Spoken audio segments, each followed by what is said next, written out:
Good morning students, welcome to BRT YouTube channel. BBA second year students HRM human resource management का lecture हम लोग discuss कर रहे हैं और आज के इस लेक्चर में जो एक यूनिट का जो सबसे लास्ट टॉपिक है उसको हम डिस्कस करेंगे and the topic is functional and brand strategies.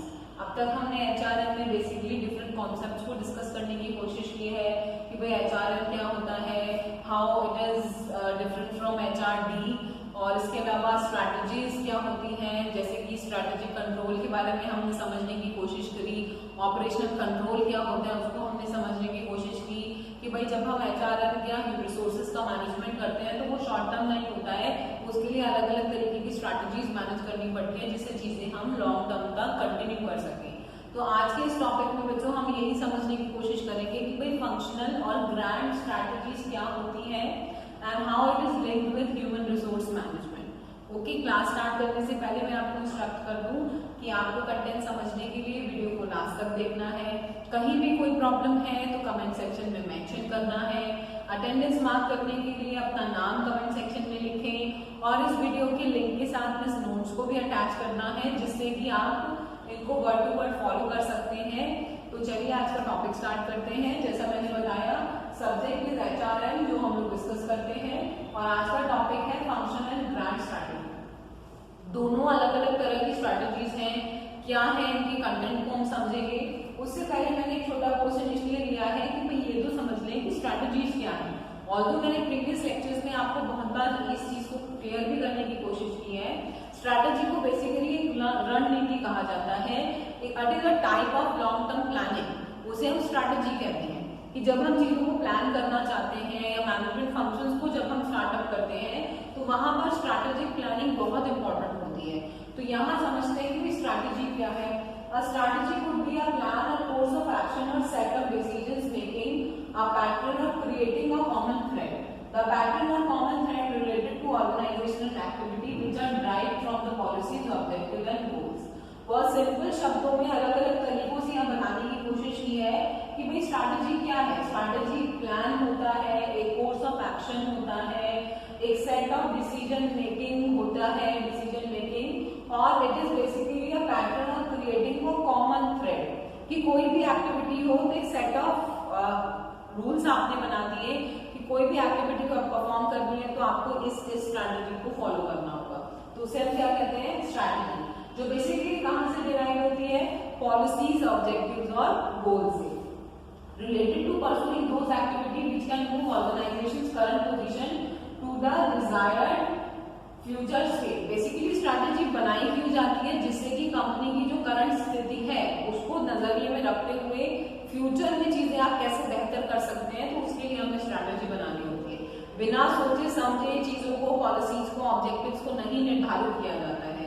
हर एक काम करने का एक कोर्स ऑफ एक्शन होता है और इस कोर्स ऑफ एक्शन को जब हम प्री प्लान करते हैं तो उसको हम क्या कहते हैं, स्ट्रैटेजी।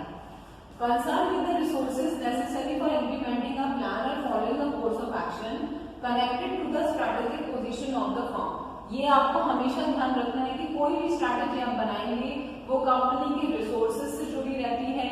रिसोर्सेज मतलब ह्यूमन रिसोर्स भी इसमें आते हैं, प्लान ऑफ एक्शन के साथ जुड़ी रहती है, और स्ट्रैटेजिक पोजीशनिंग, स्ट्रैटेजिक पोजीशनिंग आगे चल के कंपनी कहाँ स्टैंड करेगी, स्ट्रैटेजिक लेवल पर सोचकर ये चीजें की जाती हैं। Making trade off between different activities and creating fit among these. Plan and actual coordination of firms major global actions in time and space that continuously coalign from the firm with its environment. Proper coordination के साथ planned activities होती है जिससे कि आप firm की environment के साथ इसको कोलिंक कर सके, तो उसे हम क्या कहते हैं, स्ट्रैटेजी। अब जैसा कि मैंने बताया कि आज के टॉपिक में हमें पढ़ना है फंक्शनल स्ट्रैटेजी क्या होती है और ग्रैंड स्ट्रैटेजी क्या होती है। तो वन बाय वन हम इनको डिस्कस करते हैं। सबसे पहले बात करते हैं बेटा फंक्शनल स्ट्रैटेजी की। फंक्शनल स्ट्रैटेजी दो शब्दों से मिलकर बना है, फंक्शन और स्ट्रैटेजी, जिसको कहा जाता है फंक्शनल स्ट्रैटेजी। फंक्शन मतलब द इंटेंडेड रोल और पर्पस ऑफ अ पर्सन और अ थिंग, उसे तो फंक्शन कहते हैं। किसी भी पर्सन का, व्यक्ति का जो इंटेंडेड रोल है या पर्पस है, it is the function. And strategy means strategos और जर्नलिस्टिक, मतलब किसी भी काम को करने का जो कोर्स ऑफ एक्शन है, जो रूल्स है, निर्धारित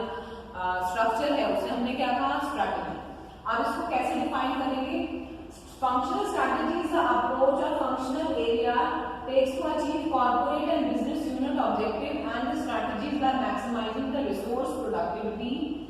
For example, a multinational corporation has several business units. Each unit has its own business strategies. Each unit has its own set of departments. Each department has its own functional strategy. The orientation of functional strategy is by parent business unit strategy. Simply यहाँ पे बताया गया है कि functional strategy क्या होती है।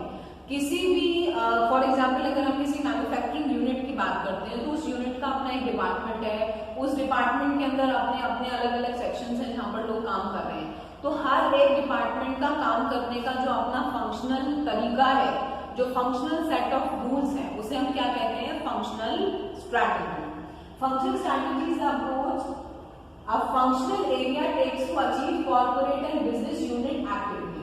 जब किसी भी फंक्शनल एरिया में आप बिजनेस की ऑब्जेक्टिव्स को या एक्टिविटीज को परफॉर्म करते हैं and strategies by maximising the resource productivity, और उसके पीछे रीजन क्या रहता है कि जो रिसोर्सेज हैं वो मैक्सिमम प्रोडक्टिविटी वहां से मिल सके, तो उस फंक्शनल अप्रोच को हम क्या कहते हैं, फंक्शनल स्ट्रैटेजी। जैसे यहाँ पर एक एग्जाम्पल मैंने अभी रीड आउट करके बताया कि भाई अगर हम किसी मल्टीनेशनल बिजनेस यूनिट का एग्जाम्पल लें तो हर एक यूनिट की अपनी एक बिजनेस स्ट्रैटेजी है, अपना एक सेट ऑफ नॉर्म्स है, ठीक है। अब उस स्ट्रैटेजी में अपने अपने हर एक डिपार्टमेंट होते हैं। भाई एक बिजनेस यूनिट है जो एक फंक्शनल या किसी भी तरह की बिजनेस स्ट्रैटेजी को फॉलो कर रही है। अब उस यूनिट के अंदर अलग अलग डिपार्टमेंट भी होंगे, जैसे HR, IT, फाइनेंस, मार्केटिंग, ऐसे डिपार्टमेंट बने होते हैं। हर एक डिपार्टमेंट की अपनी एक फंक्शनल स्ट्रैटेजीज है कि भाई HR में जो भी फंक्शन होने हैं, फाइनेंस में जो भी फंक्शन होने हैं, मार्केटिंग के कोई भी फंक्शन होने हैं, तो हर एक फंक्शनल ऑब्जेक्टिव की फंक्शनल स्ट्रैटेजी होती है, ठीक है। अब मैंने बताया कि भाई जो ओरिएंटेशन है फंक्शनल स्ट्रैटेजी का, वो पेरेंट यूनिट बिजनेस स्ट्रैटेजी से बनी है, अपने आप फंक्शनल स्ट्रैटेजीज नहीं बनती है। जैसे मैंने पहली लाइन बताई कि हर एक बिजनेस यूनिट की एक बिजनेस स्ट्रैटेजी होती है, तो उस बिजनेस स्ट्रैटेजी में से निकल के आई है फंक्शनल स्ट्रैटेजी। जैसे अब यहाँ पर क्या एग्जांपल आपको बताती हूँ, manufacturing functional strategy, emphasis expensive, quality assurance, process over cheaper, high volume production. तो यहाँ पर ये कुछ एग्जांपल्स दिए हैं कि फंक्शनल स्ट्रैटेजी मतलब कि अगर कोई भी स्ट्रैटेजी एक्सपेंसिव है तो क्वालिटी एश्योरेंस प्रोसेस उसके ऊपर है, हाई वॉल्यूम प्रोडक्शन के ऊपर उनका फोकस होता है। अगर हम बात करते हैं human resource functional strategy, emphasis the hiring and training of highly skilled but costly workforce. Marketing functional strategy that emphasis distribution channel pull using advertising to increase consumer demand over push using promotional announcing to the retailer. दोनों तरफ के बेटा एक example आपको बताया गया है कि जैसे मैंने बताया बिजनेस यूनिट में अलग अलग डिपार्टमेंट होते हैं, HR, मार्केटिंग, और हर एक डिपार्टमेंट की अपनी एक फंक्शनल स्ट्रैटेजी होती है। जैसे कि यहाँ पर HR डिपार्टमेंट की स्ट्रैटेजी बताई गई है कि HR डिपार्टमेंट की फंक्शनल स्ट्रैटेजी किस चीज पर फोकस करती है, hiring and training the highly skilled but costly workforce.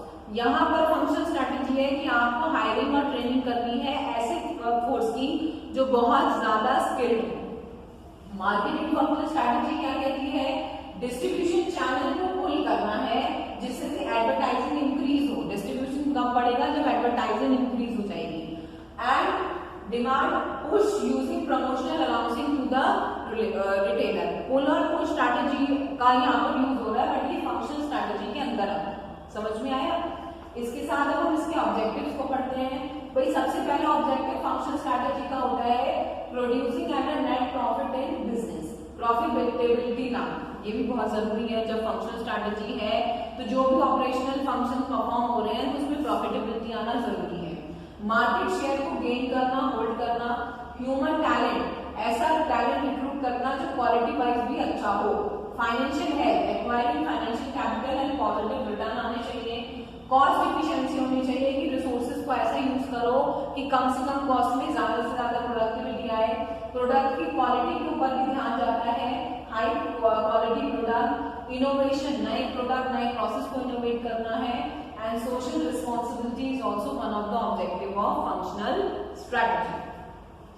Next हम बात करते हैं टाइप ऑफ फंक्शनल स्ट्रैटेजी। अलग अलग टाइप की स्ट्रैटेजीज क्यों होती हैं, क्योंकि बिजनेस यूनिट में अलग अलग डिपार्टमेंट होते हैं, जितने डिपार्टमेंट होंगे उसी हिसाब से उनकी फंक्शनल स्ट्रैटेजी होती है। जैसे मार्केटिंग डिपार्टमेंट में मार्केट स्ट्रैटेजी, R&D मतलब research and development strategies, HRM की अपनी स्ट्रैटेजी होती है, फाइनेंस डिपार्टमेंट में फाइनेंशियल स्ट्रैटेजी चलती है और इंफॉर्मेशन मैनेजमेंट स्ट्रैटेजी भी अलग तरीके से नोट की जाती है। तो आई होप फंक्शनल स्ट्रैटेजी को आप समझ पा रहे हैं। अब हम दूसरी स्ट्रैटेजी पे आते हैं जिसे हम कहते हैं ग्रैंड स्ट्रैटेजी। भाई अभी हमने पढ़ा फंक्शनल स्ट्रैटेजी, अब दूसरी स्ट्रैटेजी को डिस्कस करते हैं ग्रैंड स्ट्रैटेजी। ग्रैंड स्ट्रैटेजी का दूसरा नाम होता है high strategy, is a long term strategy pursued at the highest level by a nation to further of its interest. High strategy को ग्रैंड स्ट्रैटेजी का नाम दिया गया है। Issues of grand strategy typically include choice of primary versus secondary theaters in war, distribution of resources among various services, general types of armaments manufacturing to favor which international alliance best suit to national goal, with considerable overlap of foreign policy. Grand strategy focus primarily on the military implication of a policy. Grand strategy को high strategy का नाम दिया गया है और यहाँ पर basically ये भी बताया गया है कि जैसे कि जो नेशन वाइड जब भी कोई प्लानिंग या स्ट्रैटेजीज होती है तो हम बेस्ट से बेस्ट जो सॉल्यूशंस हैं, जो प्लानिंग है, जो कोर्स ऑफ एक्शन है उसे डिसाइड करते हैं। जैसे कि यहाँ पर जो मेन चॉइस होती है प्राइमरी वर्सेस सेकेंडरी, बेस्ट कौन सा है और सेकेंडरी कौन सा है, प्राइम कौन सा है, सेकेंडरी कौन सा है, तो इसके बीच में जब हम कोर्स ऑफ एक्शंस को प्लान करते हैं इसको हम कहते हैं ग्रैंड स्ट्रैटेजी। बेसिकली यहाँ पर the concept of grand strategy is extended to describe multi-tiered strategies in general including strategic thinking at the level of corporation and political parties. Grand strategy का कॉन्सेप्ट मल्टी-टायर्ड होता है। Multi-tired का मतलब है कि यहाँ पर स्ट्रैटेजिक लेवल पर जो है वो कॉर्पोरेट लेवल की थिंकिंग भी होती है और उसके साथ साथ पॉलिटिकल पार्टीज भी इन्वॉल्व होती हैं। अब अगर हम बिजनेस में सीधी सीधी बात करें तो ग्रैंड स्ट्रैटेजी क्या है? Is a statement of strategic action, a state that means that will be used to achieve long term objective. किसी भी तरह की स्ट्रैटेजी जो बेसिकली लॉन्ग टर्म ऑब्जेक्टिव को अचीव करने के लिए निर्धारित की गई है उसे हम कहते हैं ग्रैंड स्ट्रैटेजी। फंक्शनल होती है, फंक्शनल या ऑपरेशंस को कंटिन्यू करने के लिए। Grand strategy political point of view से, बिजनेस पॉइंट ऑफ व्यू से, any type of strategy that has been implemented to achieve long term objective, उसे हमने क्या कहा? Grand strategy. Example of business grand strategy is customised for a specific firm include market concentration, market का development, product का development, innovation लाना, horizontal integration, divestiture and liquidation. तो ये सब एग्जांपल्स हैं ग्रैंड स्ट्रैटेजी के। जब लॉन्ग टर्म ऑब्जेक्टिव के बारे में सोच के आप प्रोडक्ट का डेवलपमेंट कर रहे हैं, मार्केट का डेवलपमेंट कर रहे हैं, तो वो ग्रैंड स्ट्रैटेजी का पार्ट होता है। इसके साथ अब हम आगे देखें, अगर उसको डिफाइन करें, the role of grand strategy और higher strategy is to coordinate and direct all the resources of nation और band of nation towards attainment of political objects of the goal defined by the fundamental policy. भाई यहाँ पर अगर हम political point of view से भी देखें तो ग्रैंड स्ट्रैटेजी का गोल क्या है? बेसिकली क्या है? To attainment of political objectives of the war. Grand strategy should calculate both and develop economic resources and manpower of the nation in order to sustain fighting services। इसको बेटा nation point of view से इसलिए भी मैंने आपको समझाना है कि ग्रैंड स्ट्रैटेजी एक हायर स्ट्रैटेजी होती है जिसमें अटेनमेंट होता है कि हम इस तरह से रिसोर्सेज का यूज करें कि लॉन्ग टर्म तक ऑब्जेक्टिव हमें उसका मिले। यहाँ पर कुछ expand the traditional idea of the strategies 3 तरह से उसे डिवाइडेड किया गया है। Expanding strategy beyond military means including diplomatic, financial and economic means. Examine internally in addition to external force means यहाँ पर आपको internal और external दोनों तरह के resources की knowledge होनी चाहिए। And third one is including consideration of period of peace time in addition to war time. Peace time in addition to war time क्या मतलब है कि जब हम नेशन वाइड देखें तो कब कौन सा टाइम ऐसा था जहां चीजें पीस टाइम पे चल रही थी, वॉर टाइम में क्या चीजें हुई है, तो उन सबको जब हम ध्यान देते हैं तो वो ग्रैंड स्ट्रैटेजी का पार्ट होता है। इसको आपको बिजनेस पॉइंट ऑफ व्यू से समझना है। ऑल्दो नोट्स में कुछ ना कुछ नेशन वाइड इसको इसलिए लिया गया है क्योंकि it is the higher strategy. जैसे हम अपनी कंट्री में जब कोई रणनीति बनाते हैं तो ग्रैंड स्ट्रैटेजी पॉइंट लिया जाता है कि जब छोटी छोटी स्ट्रैटेजीज कामयाब नहीं होती है। ऐसे ही बिजनेस में भी ग्रैंड स्ट्रैटेजी का मतलब होता है कि जब आप बिजनेस को लॉन्ग पॉइंट ऑफ व्यू से देखना चाहते हैं, लॉन्ग टर्म ऑब्जेक्टिव सिक्योर करना चाहते हैं, तो वहां पर जो स्ट्रैटेजी को लगाया जाता है वो ग्रैंड स्ट्रैटेजी कहलाती है। आप इन कॉन्सेप्ट को वर्ड टू वर्ड फॉलो कर सकते हैं। इस लेक्चर के लिंक में मैंने नोट्स को अटैच कर दिया है। कहीं भी कोई प्रॉब्लम है तो आप कमेंट सेक्शन में मेंशन कर सकते हैं। शॉर्ट और सिंपल तरीके से समझ लीजिए। फंक्शनल स्ट्रैटेजी मतलब बिजनेस यूनिट में डिफरेंट डिपार्टमेंट्स होते हैं। अलग अलग डिपार्टमेंट में फंक्शनल और ऑपरेशनल एक्टिविटीज को परफॉर्म करने के लिए जो कोर्स ऑफ प्लानिंग होती है उसे फंक्शनल स्ट्रैटेजी कहते हैं। ग्रैंड स्ट्रैटेजी का मतलब होता है ओवरऑल बिजनेस यूनिट में जब आप लॉन्ग टर्म ऑब्जेक्टिव अचीव करना चाहते हैं, आप चाहे वो डिपार्टमेंट वाइज हो या यूनिट वाइज हो, ऐसी हायर लेवल स्ट्रैटेजी को हायर स्ट्रैटेजी या ग्रैंड स्ट्रैटेजी कहते हैं। तो आई होप कॉन्सेप्ट आपको इजीली समझ में आ गया होगा। कोई भी प्रॉब्लम है तो कमेंट सेक्शन में मेंशन करें एंड प्लीज लेक्चर को कंटिन्यूअसली देखें जिससे कि आप कंटेंट को पूरा समझ पाएं। Thank you so much.